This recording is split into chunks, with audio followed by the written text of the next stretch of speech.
When I first became a Christian, a friend of mine introduced me to apologetics, and I became fascinated with it, obsessed with it. I could not believe there were answers to these tough questions I had never even thought of. I just wanted to know if there was a God. But every time when I was an unbeliever, when I heard people when I talked to atheists, I thought they were a little extreme. I was like, it just seems kind of extreme to me. Why would you go to that conclusion? It seemed just as extreme to me as Christians. I didn't say theism back then, I would say a Christian. But so it became a deep desire of mine to answer all of the skeptics' questions. As many as I could get questions I could get my hands on, read as many of them as I could, and respond. But over the years, I've come to the conclusion that there are some questions that reveal that some people are not actually curious at all. I was curious. I wanted to know. Some people don't want to know. Some people are not curious. They want arguments to make them feel better about their extremist positions. I heard an argument from Sam Harris, probably an older argument that he made, where he said, if you read the Bible, well, I want to preface that very quickly.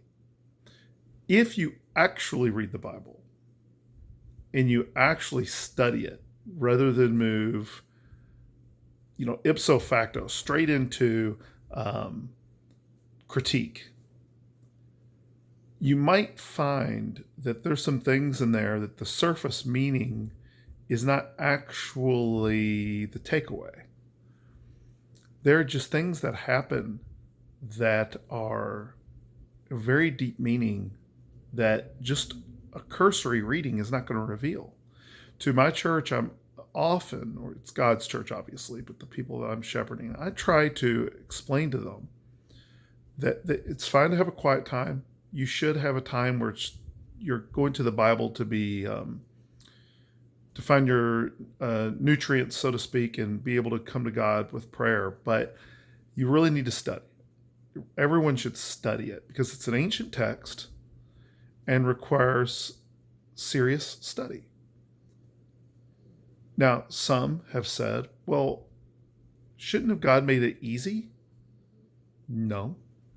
If you read the Old Testament, you read the wisdom writings, you read Genesis, God demands that we work for things.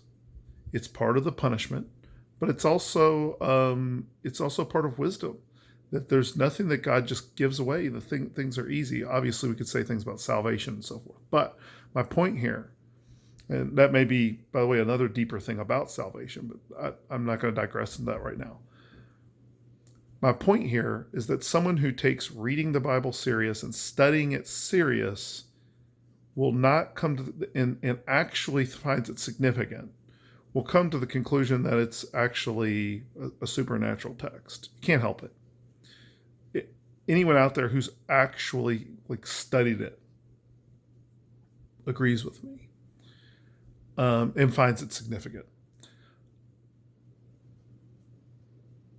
But when it comes to people who don't want answers, where they're looking for opportunities just to be skeptical, you might find that if you've studied systematic theology or biblical theology or just gone deeper in some of the meaning of these texts, you might find that some of their critiques, while sounding intellectually curious from them, to you sounds silly.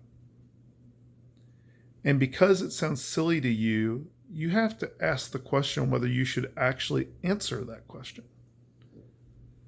I'll give you the example I've been kind of sitting on here. Sam Harris had said one time, he said, when you read the Bible, it has all of the things you would expect from its time period. It says it doesn't predict electronics. It doesn't predict, I'm paraphrasing here, it doesn't predict anything technologically from the future. Now, it's not true that it doesn't predict things from the future. That's not true. But it is true that it doesn't predict contemporary technology. Now, there are answers, good answers to these questions, right? They're not questions, by the way. This is not a question. But there are good answers to this critique, right? I mean, you could say, well, does it have to itemize electronics all the way into the future so that, some technology looks ancient over time, right? So the technology of the Bible looks ancient now, which wasn't at the time. If it kept predicting technology, you could imagine how someone could easily say, yeah, but it didn't predict the technology of my time. Eventually, right? Unless it's going to go on forever. I'm not saying that all of time's going to go on forever, but I'm just saying. Now, is that a great answer? It's not that it's a great answer. It is an answer, but the only response they would have is to go, well, how about just some technology from other time? And it's like, it already did make predictions. Why does it have to be technology? But I'm speaking of Alexander the Great. But the point here that I think is funny is I actually don't think one should answer this question. Now, they would think, oh, well, see, clearly you don't have an answer. But if you've studied the Bible, this critique is juvenile. It's not coming from someone who has seriously studied the scriptures. So why should you take them so serious that you would even bother answering these questions? And the reason why I say is what I say is this. There are just things that are actually important to address, like sin. So why answer questions from someone who isn't curious? So if someone, you have to use discernment.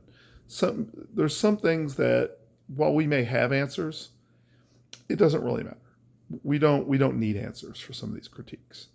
And coming from me, the minute I heard a critique I hadn't heard before, I just got to tell you, I was just all over it. You couldn't have stopped me from sitting there and trying to come up with an answer to the question. And it's not that I've become a lazy thinker. It's just there's more things worthy of thought.